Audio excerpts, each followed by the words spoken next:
महात्मा बुद्ध की मोटिवेटेड कहानी मन का कीचड़। बहुत समय पहले की बात है। एक बहुत गरीब इंसान था। उसके साथ उसकी पत्नी और 2 छोटे छोटे बच्चे भी थे। उसे अपने परिवार का पालन पोषण करना बहुत कठिन हो गया था और उसका दिमाग भी काम नहीं करता और मन भी अशांत रहने लगा।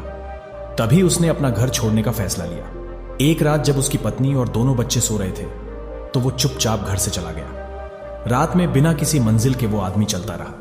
तभी अचानक उसने देखा कि एक नदी किनारे भगवान बुद्ध अपने शिष्यों के साथ बैठे हैं। उसी वक्त उसने निर्णय लिया कि वह अब सन्यासी हो जाएगा और भगवान बुद्ध का शिष्य बनकर यहीं रहेगा।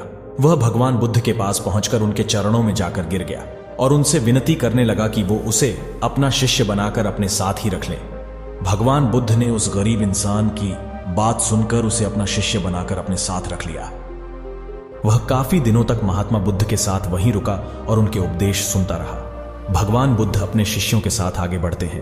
वह काफी देर तक रास्ते में चलते चलते थक गए और सब रुककर एक पेड़ के नीचे विश्राम करने लगते हैं। तभी भगवान बुद्ध को गर्मी के कारण बहुत तेज प्यास लगने लगती है। उन्होंने नए शिष्य से कहा, यहाँ पास में ही एक सरोवर है और तुम जाकर वहां से पानी ले आओ। भगवान बुद्ध का आदेश मानकर वह सरोवर से पानी लेने चला गया। जब वह सरोवर के पास पहुंचा तो उसने देखा कि कुछ जंगली जानवर सरोवर में उधम मचा रहे हैं। जैसे ही वह सरोवर के और पास गया, सारे जानवर वहां से भाग जाते हैं, लेकिन सरोवर में कीचड़ सड़े गले पत्ते ऊपर तैर रहे थे, जिसके कारण उसका मन नहीं मान रहा था। उसने सोचा, इतना गंदा पानी भगवान बुद्ध पिएंगे कैसे? फिर वह बिना पानी लिए वापस लौटता है और आकर बुद्ध से बोलता है, भगवान उस सरोवर में तो बहुत ज्यादा गंदा पानी है, वो पीने लायक नहीं है। अपने शिष्य की बात सुनकर भगवान बुद्ध थोड़ी देर चुप होकर बोले, फिर से जाओ और उसी सरोवर से जाकर पानी लेकर आओ। भगवान बुद्ध का आदेश मानकर वह वापस से सरोवर की तरफ चला गया, लेकिन वह मन में यही सोच रहा था कि भगवान बुद्ध इतने गंदे पानी को कैसे पिएंगे। जैसे ही वह सरोवर के पास गया, वह यह देखकर चौंक गया कि सरोवर का पानी एकदम निर्मल और स्वच्छ हो गया है और अपने स्वभाव में बह रहा है। उसने पानी लिया और भगवान बुद्ध के पास आते ही उनसे प्रश्न करता है, भगवान, थोड़ी ही देर में सरोवर का मैला पानी इतना साफ कैसे हो गया? फिर बुद्ध ने उसे समझाते हुए कहा, जब जानवर पानी में उधम मचाए हुए थे तब सरोवर का कीचड़ उभर आया था, लेकिन कुछ देर शांत रहने पर कीचड़ फिर से नीचे बैठ गया और पानी पहले जैसे फिर से निर्मल और स्वच्छ हो गया। ठीक इसी तरह से हमारे मन की स्थिति भी ऐसी ही होती है।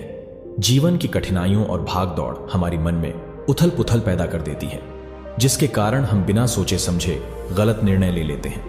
लेकिन कोई भी निर्णय लेने से पहले अगर हम अपने चित्त को शांत रखें और धैर्यपूर्वक बैठकर सोचें तो हमारे मन की वो उथल पुथल भी पानी में कीचड़ की तरह नीचे बैठ जाती है।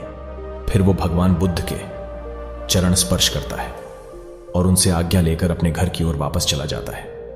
दोस्तों, हमें महात्मा बुद्ध की इस कहानी से यह सीखने को मिला कि जब भी हम परेशान या किसी मुश्किल परिस्थिति में फंसे होते हैं तब हमारे फैसले गलत साबित होते हैं। इसलिए हमें कुछ देर रुक जाना चाहिए और फिर सोच समझकर फैसला लेना चाहिए। दोस्तों, आपको महात्मा बुद्ध की प्रेरणादायक कहानी कैसी लगी?